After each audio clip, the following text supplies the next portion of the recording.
Hello, beautiful people. I'm back with you. It's me, Sunny, your goddess at large, and we are back today talking about consciousness and attaining higher consciousness. So, on the last episode, I read a large portion of the foreword of the book Handbook to Higher Consciousness, The Science of Happiness by Ken Keyes. A lovely, wonderful, excellent reading, and I recommend it highly to everyone. Um, so, today, as promised, we're going to continue with attaining higher consciousness. I will also, again, read a large excerpt from Ken Key's book, Handbook to Higher Consciousness. And why the first chapter is entitled Why This Book Was Written for Us. I will highlight some things from the chapter and then really just get right to chapter 2, Secrets of Happiness, which is so good. So, starting with chapter 1, again, why this book was written for us. Ken Keyes writes, over 99% of the people in the Western world live on lower consciousness levels characterized by trying to find enough security, sex, pleasant sensations, ego rushes, prestige, money, power, and status. This endless struggle yields lives of constant resentment, worry, suspicion, anger, jealousy, shyness, and fear. Everything people tell themselves they must do to be happy ends up yielding more frustration than joy. The more successful a person is in making money, collecting skills and possessions, developing exciting sexual relationships, acquiring knowledge and degrees, and achieving positions of status, power, and prestige, the less loving, peaceful, and contented he or she may find him or herself. And yet, it is not these things in and of themselves that create an unhappy life. It is it's the internal mental addiction or desire for them that minute by minute keeps one from enjoying life. It's, when you think about it, think about the constant and consistent programming that we all have been exposed to from the cradle, from birth. Sit up straight, sit down, turn around, wash your face, lay down here, sit over there, stand up straight, smile, stop smiling, stop daydreaming. You smile. You're such a pretty person. You should smile more. Or you or stop smiling. Or do this, do that. Programming that we are all exposed to. Some more, some more damning and damaging than others, but we're all exposed to it. And, the programming is the is effectively done by either repetition, um,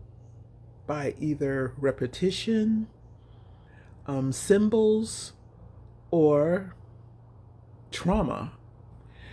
And, you look to just think of being in the military. That is an example of programming. It's, salute, attention, stand up straight, left, the drills, left, 2, 3, 4, 1, 2, 3, 4, right, 2, 3, 4, attend, hut. Oh, this sword march, turn and face. The repetitiously doing things, or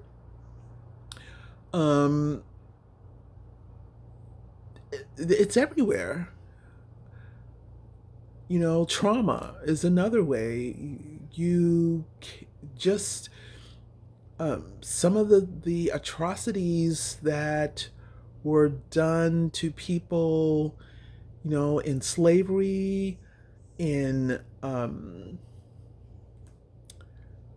places and situations where,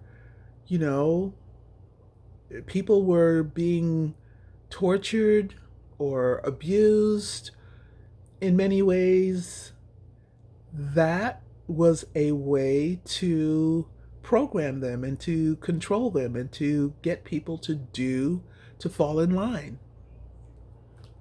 So,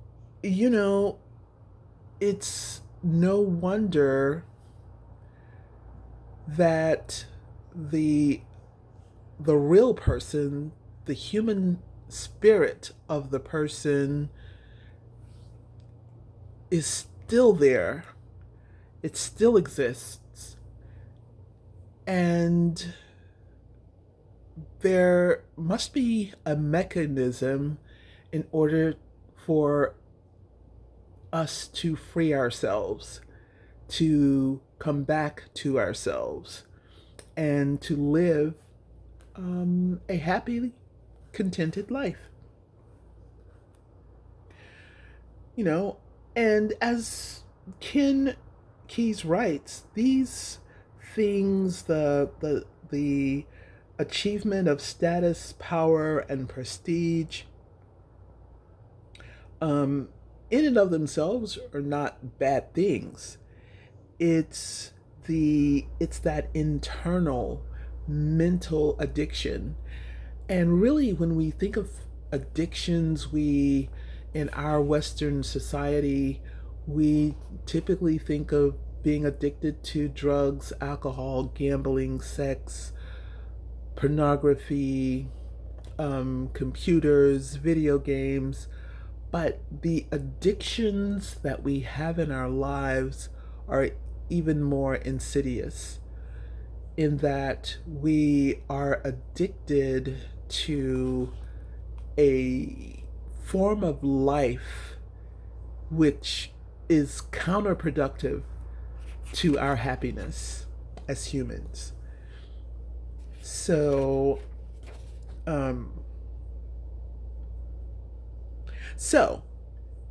in why this book was written for us, Ken Keyes writes that as you work toward higher levels of consciousness, you will find that you have always had enough to be happy. It is the patterns in your head that make you unhappy. Although you usually blame the people and conditions outside you for your unhappiness, your journey to higher consciousness can enable you to be loving, peaceful, wise, and free of a constant barrage of unpleasant emotional feelings.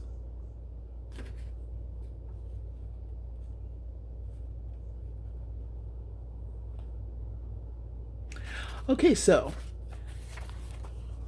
let's begin chapter 2, Secrets of Happiness. Why do we have lives filled with turmoil, desperation, and anxiety? Why are we always pushing ourselves and others? Why do we have only small dribbles of peace, love, and happiness? Why is it that human beings are characterized by bickering and turmoil that makes animals' relationships with their own species seem peaceful in comparison?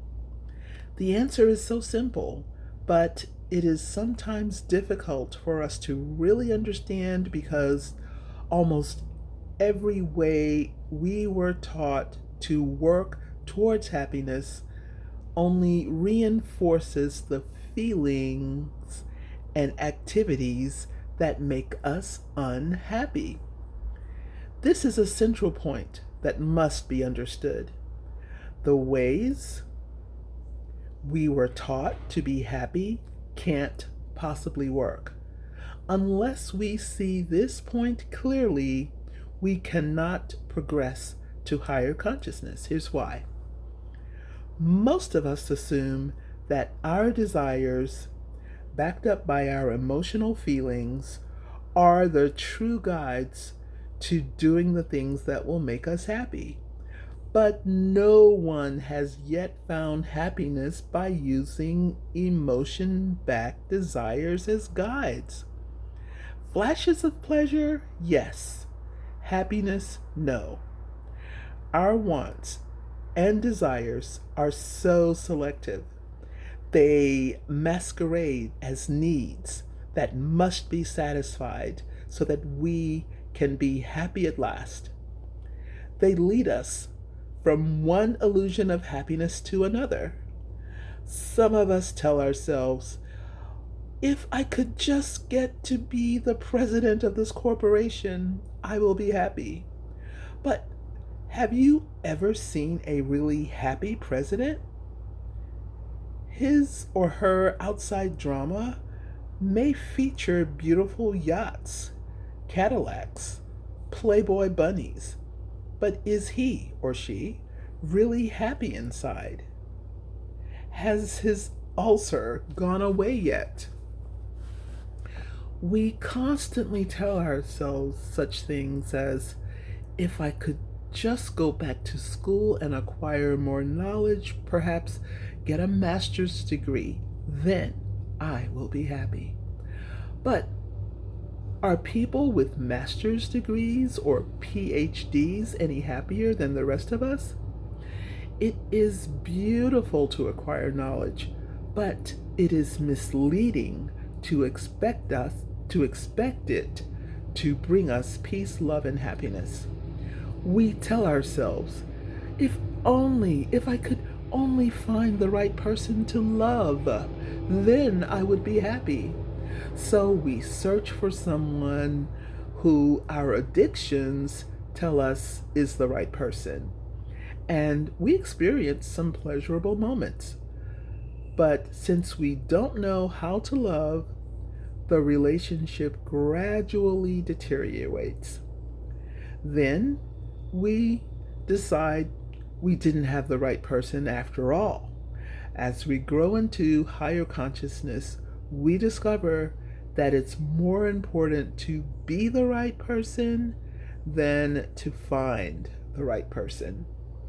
We must deeply understand why all of our negative emotions are misleading guides to effective action in life situations. Our negative emotions are simply the result of an extensive pattern of scars and wounds that we have experienced. And these emotional wounds lead us to perceive differences that make us uptight, instead of similarities that enable us to understand and love.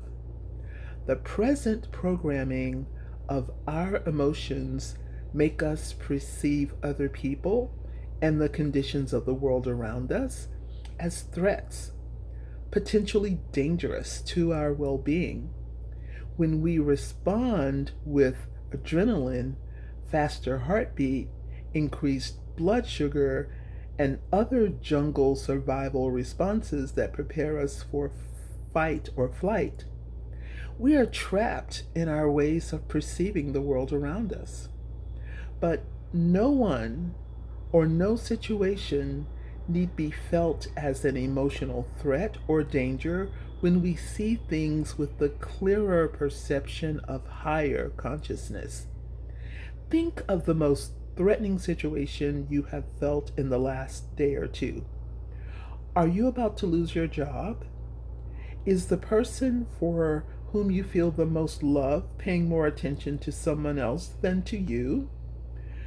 Do you have unpaid bills that you cannot take care of? Do you have a pain that could be cancer? Now, these problems have solutions, or they don't. Either you can do something about them here and now, or you can't.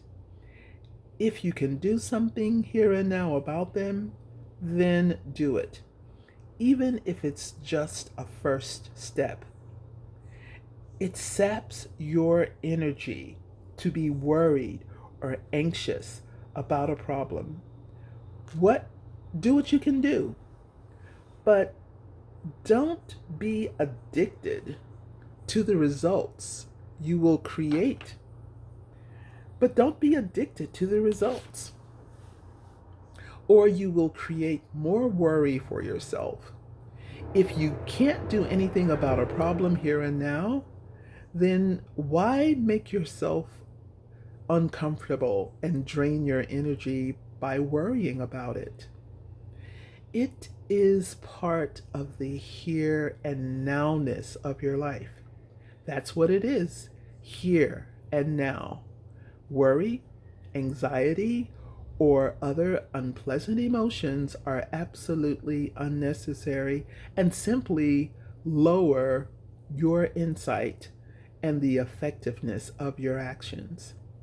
You must absolutely convince yourself of the lack of utility of these draining emotions. You must see your unnecessary worrying as depriving you of the flowing effectiveness and joyousness that you should have in your life. As long as you think that these negative emotions have any function whatsoever, you will retard your growth into higher consciousness. If you do not hassle yourself emotionally, when the outside world does not condemn you with your inside programming, your desires, expectations, demands, or models of how the world should treat you, you will have so much energy that you will probably sleep 50% less. You will be joyous and loving and really appreciate each moment of your life, no matter what is happening in the world of people and situations outside you. Where and how did we get this emotional programming?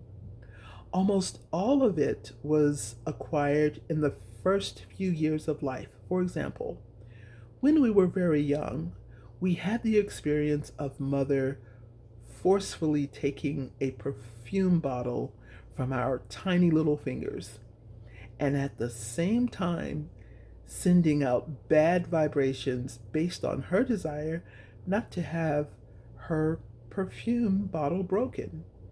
We cried, though being painfully pushed around, dominated, and told what to do, and controlled when we were babies, we developed our emotionally intense insecurity, sensation, and power programs. Many of our emotion-backed programs came from repeated moral directives or statements about how things should be. We developed a self-consciousness with robot-like emotional responses to protect the survival of this separate self. So, we became emotionally programmed to feel that we must have power to control and manipulate people in order to be happy. We eventually become very finely attuned to the actions or vibrations of any person or situation that even remotely threatens our power addictions, our ability to manipulate and control people and things around us. As we reach physical maturity and our biocomputer or our brain is able to function more perceptively, we have all the power we need. But our biocomputer, backed up by the full repertoire of our emotions, is still programmed to compensate for the power deficiency we experienced when we were infants and young children. We now need to learn to flow with the people and things around us. But our power addiction keeps us from loving people because we perceive them as objects that may threaten our power, our prestige, or pecking order. If we want to love and be loved, we can't be addicted to power or anything else.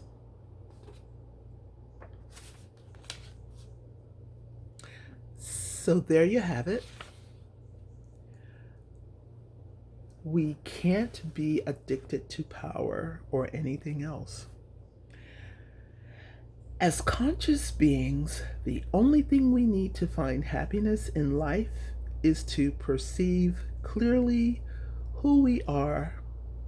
We are pure consciousness, and we are not the social roles we are acting out.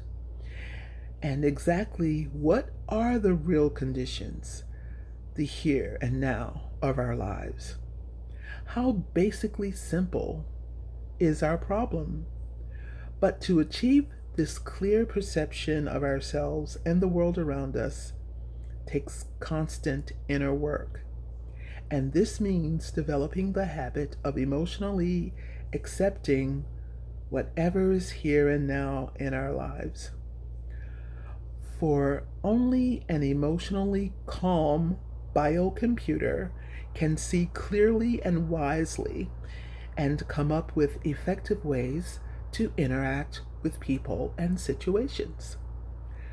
Our power addiction is only one example of the happiness destroying programming that we put into our biocomputers when we were too young to perceive the realities of the world in which we lived. Although we now have the basic capacity for clear perception, the operating instructions we gave our biocomputer anchor us to the lower levels. And so we are unconsciously trapped.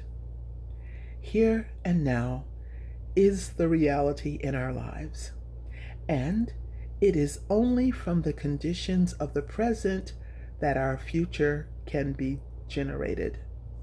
But our present addictions, demands, and expectations, the programming of our biocomputer, dominate our consciousness and force us to spend most of the time we are awake and most of the time we are dreaming in protesting and pouting about the here and now situations of our lives.